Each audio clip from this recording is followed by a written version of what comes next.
Hey, we'd like to take a minute to thank our sponsor, Isotope, makers of software and plugins for audio repair, mixing, and mastering. We use Isotope products here at the High Gain. It's an important part of how we've been able to bottle pure podcast gold week after week. And guess what? Isotope offers 1 free month of Music Production Suite Pro, which has all the tools you need to mix, master, and repair audio. Also, you can get 10% off all other software using the promo code FRET10. That's FRET10.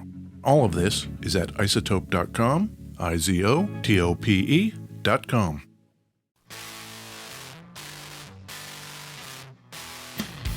Hi, this is Edward Allen Peterson. And this, Ed, is John Frederick Kiltica. I actually wasn't sure what the F was. Generally, when we talk, you're JFK a lot of times. Frederick. Okay. Yeah. Good. Fred. Al. Yeah. Al and Fred show. Yeah. Ugh. Some boomer-sounding names. Yeah. You know? Could see where our parents' heads were at. Yeah. Hey, John. Yeah. This is the High Game Podcast. It is. We talk about guitars. We do. We talk about grandpa guitars very, very occasionally. Yes. Acoustic-y kind of things. Yes. This one is like... hybrid-y. This is like grandpa slacker guitar.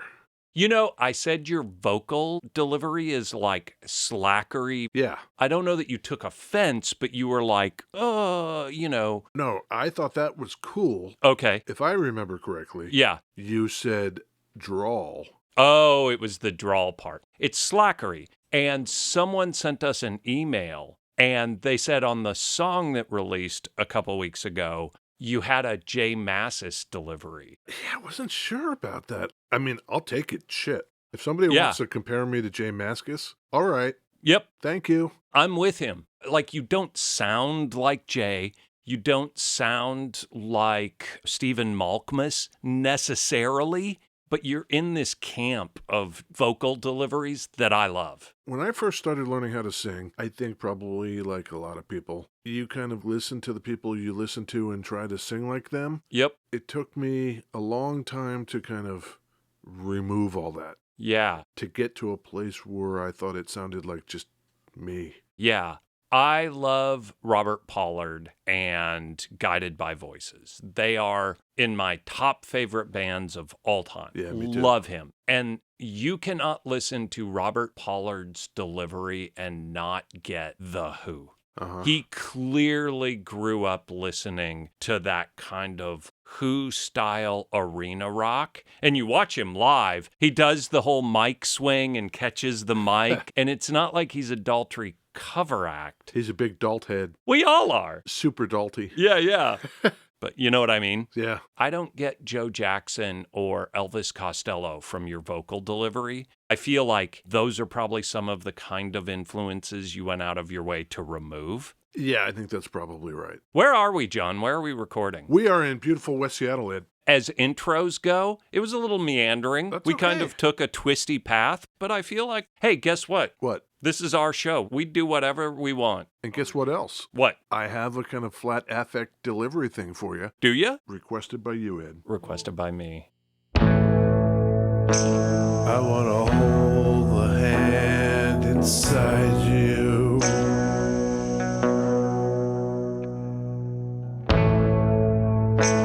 I want to take the breath that's true.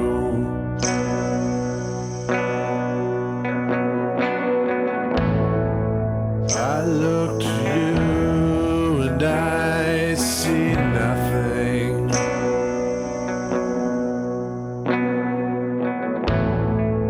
I look to you to see the truth.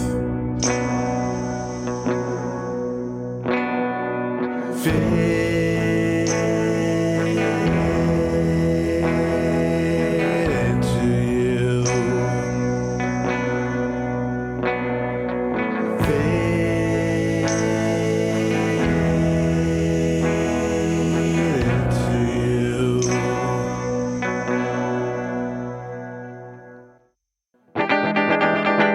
Beverages. Beverages, Ed. Yeah. That comes via request from our own Ed Peterson. Ed Peterson throwing that out there this morning. I don't know that I'm a big Mazzy Star head. Exactly. Starhead. Yeah, to the point that I think I could identify one Mazzy Star song, but I am kind of obsessed with that song recently. Faded to You, Mazzy Star, that was Yeah. about 1995 or so, Okay, and it was probably their biggest hit. sure. What are you drinking, Ed? I got a cup of coffee Yeah. here in a crow mug. I've got a big bottle of water, and I have one of my Ed's favorite juices. Yep, it's pretty green. It's got a lot of spinach in it today. Hitting the fiber pretty hard, but it's also lemon, pear, apple, ginger with about a bushel of spinach. We need a way to measure this, Ed. Yeah? The vitamins or the antioxidants or whatever's in whatever flavor you have that Right. day, you say that you're invincible. Sure. I'm strong. So where's this on the beverage strength omometer? Between the caffeine and the natural sugar, I get pretty jacked up. The natural Jack. Yeah, exactly. What about you? What do you got? I too have coffee, of course. I went Scandinavian today. Oh, This is Solo. okay. All it says on the label is Solo. Yeah, Literally, it is one word, nothing else. I love it. Nice and plain, nice and simple. That's that Scandinavian design. Yeah, exactly. This comes from Oslo, Norway. It is an orange beverage drink. I don't even know if it's carbonated or anything. I feel like if it's Norwegian, it probably has some like boiled fish in it. Probably. Yeah. I would say it's lightly carbonated Okay. and with the most subtle hint of boiled fish. Okay. Perfect. It looks like an orange soda. Originalen Siden 1934. Pre-war. Yeah. We love that. And all the ingredients are in Norwegian, so I can't tell you what any of that is. Where'd you get that? Monica has been picking a wonderful variety of beverages for me. Sure. She got that at the Scandinavian store in Ballard. No kidding. Attention Scandinavian people listening to this. Yes. We have a neighborhood here in Seattle that is historically populated by primarily Scandinavian people. Ballard's a cool little neighborhood. Yeah. I've never done one of those 23andMe bangers I haven't either. because I don't really want the man knowing my shit. Yeah. I have never murdered anyone. I can state that as just a fact. Okay? Yeah. But I like to keep my options open. And if you go dropping your DNA and just like giving it to whatever corporate entity, down the road, that's never going to bite you. This is a Martin, Ed. Martin D-28E, it looks like. This is a Martin D-28E. E for Ed. That's right. Yeah. How does this come about and why do we care? You mean the E for electric, because I'm looking at this Yes. Martin, and the thing that jumps out at me, there's two really, really cool brushed aluminum, it looks like, pickup covers. These pickup covers were gold-plated, Oh, but this guitar is 1959, okay. so a lot of that is pitted and tarnished and worn away. It's beat. I don't see much gold from my angle. There is not a lot left. Yeah. And then there's 4 big birthday cakey knobs, whatever those are called. Yeah, there's a tone and volume for each pickup. The neck and one in the bridge, these are DeArmond Dynasonics. Okay. Interesting on the pole banger tip, they've got the 6 pole bangers you can see, but then there's additional bangers in Yeah, there. there's 6 Sub bangers. magnets and then 6 screws that are supposed to be adjustable. Oh, I see what those are. I'm kind of dubious about that. Really? I don't know if I would even touch them if I had this guitar. Oh, at this stage, yeah. Leave those where they are. Yeah. That guitar is rad. I should mention for the viewers ahead of time Yeah. that somebody has strung this guitar with flat wounds. Mm-hmm. Before we get into the sound of it, though, Ed, Yeah. let me set the context for you. 1959. 1959. We're going into the Wayback Machine. Uh-huh. Putting pickups on acoustics isn't really anything new.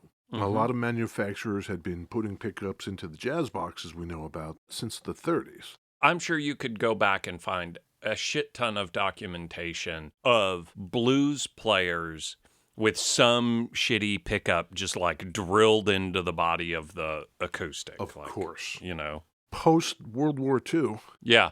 one Leo Fender Uh-huh. took a Martin D-28E, Ooh. cut a hole in it, and he dropped a lap steel pickup into it Okay. to see what would happen. Okay. One of the big horseshoe banger, like a heavy duty. Something similar. Yeah. Something, in any event, not meant to be put into an acoustic guitar. Yeah, I think when you look at this, those pickup covers are doing a job of like bracing the pickup to the body. There is a lot of real estate on the cover that I feel like is just supporting the fact that there's nothing to glue it to. Mm-hmm. So it's straight up like screwed onto the body. Yeah, and underneath the meat of the pickup itself is just a hole. Right. It was in the 50s that things began to accelerate. Rock and roll, Love it. folk. Okay. People are beginning to think we don't want to get left out of the electric thing, but acoustic guitars like dreadnought types are still so popular. Yep. What are we going to do? Martin was not first to the game. Okay. It was Gibson. Yeah. In 1954, they come out with the J160E. Mm-hmm. And it is a lot more elegant in terms of design than this Martin. They hide a P90 underneath the top of the guitar at the end of the neck. Big old fat P90 under there. And then on top of the guitar, they put a cosmetic plate that looks like a little tiny single coil. Exactly. But it's not. It's Yeah. just hiding the big old P90 underneath the top. But there's one pickup. This has two. Right. You know, they are not hiding what's going on with this thing because there's some big old knobs on this. Yeah, But that's true. you can go all the way back to October of 2019. Whoa. Episode 74 of The High Gain, and listen to Al and Fred talk about the J160E. I bet we did a great job. Probably. Wow. What? I'm looking at the description here. The 160E was the first acoustic we ever did on the show. Was it? Yeah, First grandpa guitar. exactly. The folk game was in full force in 54. Yeah. They're adding just that sonic variation of give me some electric sounds that you just can't get. Gibson, they're the only game in town. Yeah, as far as the dreadnought is concerned. Yeah. So by 59, rock is coming. Like rock is here. Yeah. So I'm sure Martin felt like we got to do something. And it kind of worked against their interests to some degree because by 59, not only was rock and roll here, but the D-28 had ensconced itself in kind of singer-songwriter, folk, country music as the guitar to have. Right. That's the one you wanted. Yep. So maybe they underestimated how much those people were going to think this was a dumb idea to put these pickups in it, because that is what happened. Those people were dumb. Martin had a great idea. Not into this. Not into it for a couple reasons. One is sonically. Yeah. These pickups clamp down on the top, Yep. and these knobs are beefy, Yep. and so it prevents the kind of flexing of the top that you want from a nice acoustic. Yep. So as an acoustic, people are thinking, well, it doesn't really sound like a good acoustic anymore. Right. Secondly, were the electronics themselves. These Gretsch Dynasonic pickups, Gretsch? even they're DeArmonds, Yeah. made by DeArmond, but Gretsch had been using them. By this point, even Gretsch had stopped using them. They were seen as kind of an older design, and newer things were coming to the fore. Okay. So people were like, man, you didn't even put good pickups in there. Us, Slacker style, Love it. we Yeah. like them. I think they look cool. I think they sound cool. When I saw it, the big plates on that Martin body, Yeah. my first thought was, I bet this thing does not sound great acoustically. This thing's a 59, so Yeah. it probably has opened up a lot since then. But yeah, that concern that people had is the first thing I thought. I'm just going to stand up and put this thing in front of the mic acoustically. Yep. Oh, that sounds great.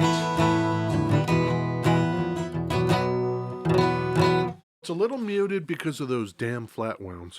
I thought that was going to be a good idea. A guy who thinks like, hey, pickups over the top of my acoustics is probably like, I'll throw some flat wounds on it too. Let's see what we got here. Okay. I'm in the neck, tone all the way up. Now let's turn down the tone. Let's go to the bridge, and I'll turn down the tone likewise.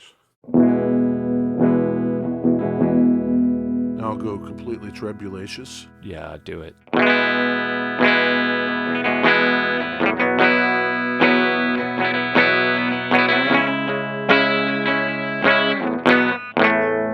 You never go out of that.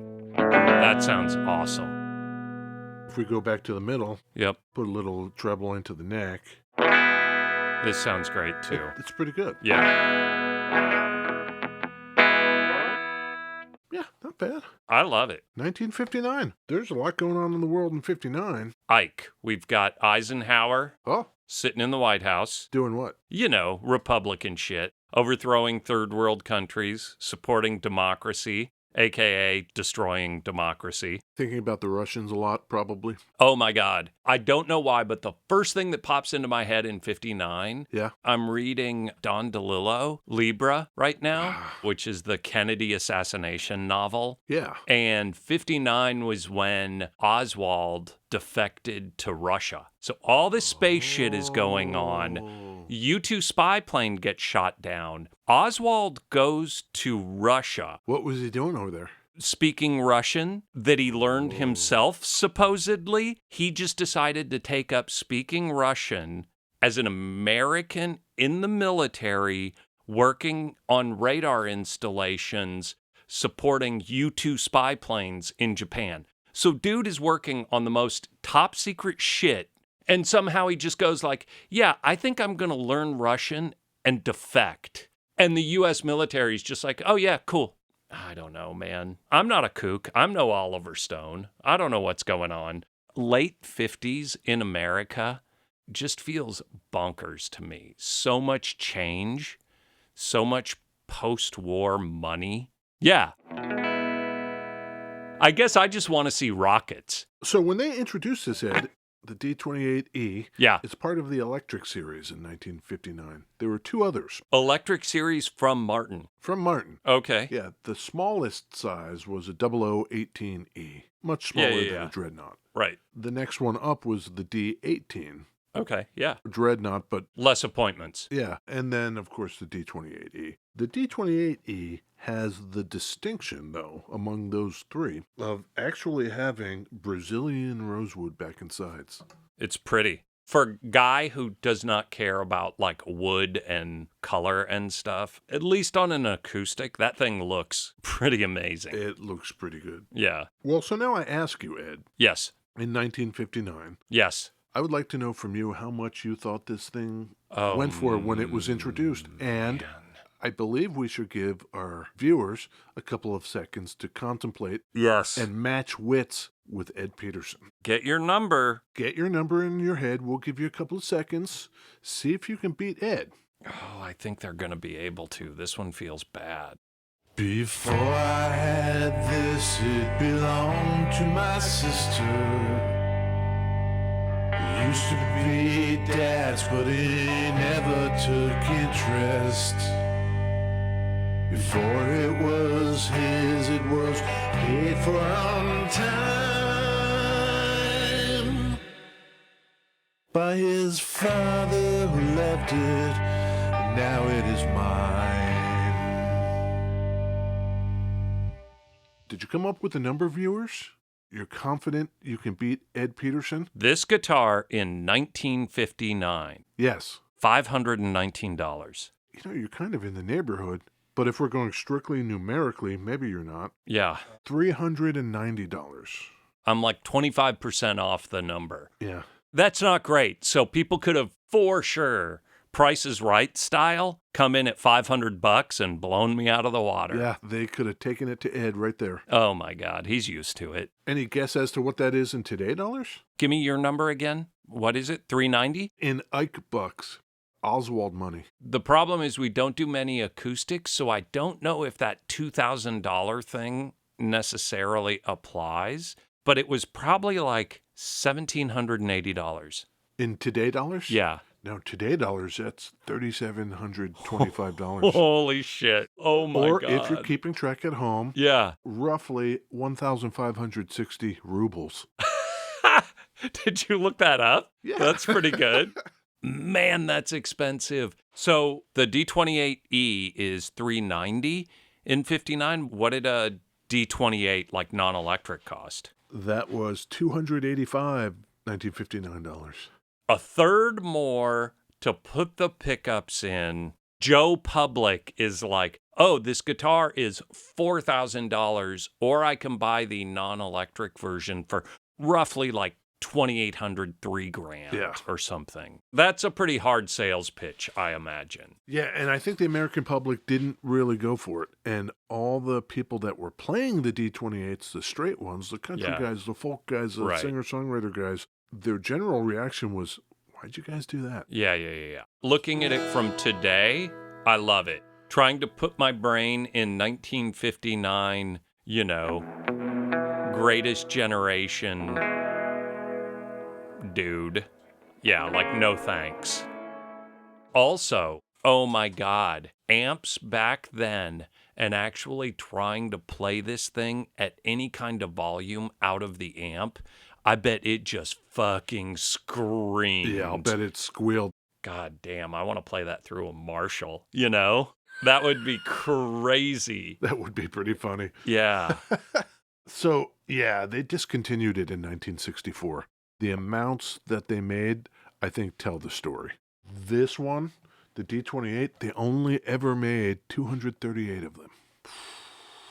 This guitar cost $4,000, Yeah. right? Like in the day, I'm going to drop $4,000 on a guitar. It looks like they took a D-28 pickguard and just straight up notched a 90-degree angle out of the pickguard. They didn't even form it to the pickup shape. They easily could have aesthetically rounded that. It literally looks like someone took a pair of tin snips and just cut the pickguard. Yeah. Same at the front by the neck. It just is cut to a flat end. I think maybe their hearts were not in it. I think they saw that it was kind of going this way. Maybe they didn't really want to do it, but felt like they had to. My eyes are on that cut, and I am honestly kind of blown away. Yeah. They just thought, fuck it. We're just going to cut this. Us, in the today times, we can think any of this is kind of quaint and cool and ironic and whatever. But back then, when you're trying to sell to the American public, Yeah, it's like, isn't that a detail you want to pay attention to? that is gross. Quality control, Ed, back then, there is no way I would have said this is okay. I don't even think that's quality control. That's just flat out design negligence. It's just going to have to fit there and figure it out. Yeah. X-Acto Knife Nate. Fuck. Hit me with the bridge, just 'cause I love it. Now, give me some reverb. Man, that's cool. Ed is dialing a little more dirt.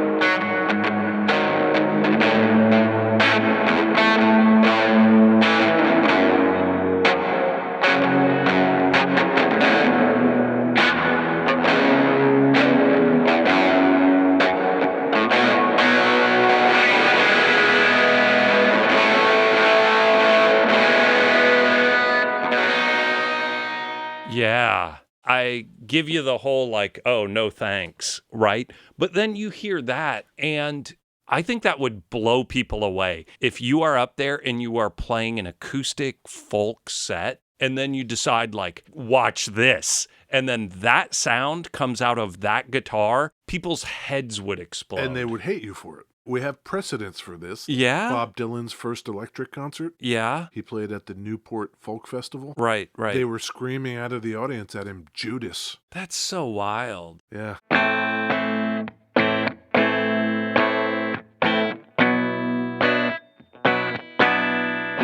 This thing is even more rare than the production numbers suggest, because what people ended up doing with these is replacing the tops. Oh, no. Because they're like, hey, wait a minute. This is Brazilian rosewood Oh. back and sides. You can't just throw that away. You put a nice top on this, and now you've got a D-28. They probably just sent a bunch back to the factory, and The most skilled luthiers can do it. They can take the top off and put something else on it. I cannot imagine doing that with a $4,000 guitar. people did do it. And who knows when they did it? Yeah. 60s, 70s, 80s? I don't know. Yeah. But the whole time, through their manufacture and then into the after times, these were not really regarded as anything too special. So I'm sure some people were like, fuck, I don't care. I want two things. You know what I want? What? I want a Martin D-28E. Uh-huh. That guitar, the guitar you're holding. Yeah.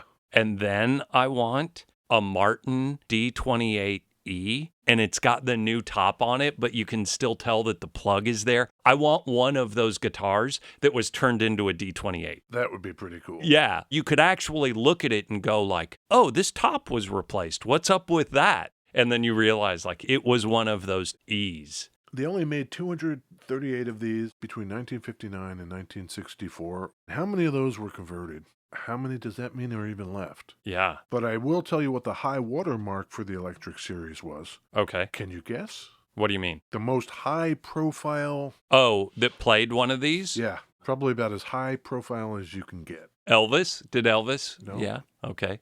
Did you ever watch the MTV Unplugged concert with Nirvana? Yeah. That's where Kurt was playing. Is it really? It is. His was not the D-28. His was the D-18. Our man Ernie Bailey fixed it up with the nut and the bridge so it could be played lefty. Yeah. And so you essentially see pictures Oh, because of... it's upside down, Yeah. right? Yeah. Did that one have the two pickups? It did. Okay. Yeah. Wild. He played it for the whole concert. Why did I not know that? So yeah, viewers, look on the interwebs for MTV Unplugged. Yeah. There's no end of pictures. It was the last acoustic he played because it was about 5 months after the MTV Unplugged that, it was all over. R.I.P. R.I.P. And that album's considered still to be among the top live recordings of all time. Yeah, it's so good. Okay. And these on Reverb, these are not cheap. That one just sold at auction last year, 2020. Guess how much? $2.5 million. It set a Guinness World Record. 6. Holy shit. Yeah. $6 million. Do we know who bought it? No. Yes, we do. Oh, we do. The CEO of Rode Microphones. Okay. At least the guy is in the music industry and clearly cares about music. And it's not Elon Musk or fucking Ballmer or some dude that just wants it to put on his wall and show people. Yeah. I'm sure there's some of that with Rode Dude, but I feel better, I guess. Yeah. Oh, no. What? Frances Bean Uh-huh. gave her longtime boyfriend, Isaiah Silva, that guitar. The D-18E. And Courtney Love didn't even know about it. And he sold it for $6 million. Oh, he sold it? Yes. Ex-boyfriend? She filed for divorce. They were married. They were married. Court battle over spousal support and that guitar. But I guess she lost, huh? Yeah, Frances Bean Cobain loses her father's guitar in divorce settlement. $6 million. You gotta try it. Try and decide. Is it hello or goodbye? Buy or deny?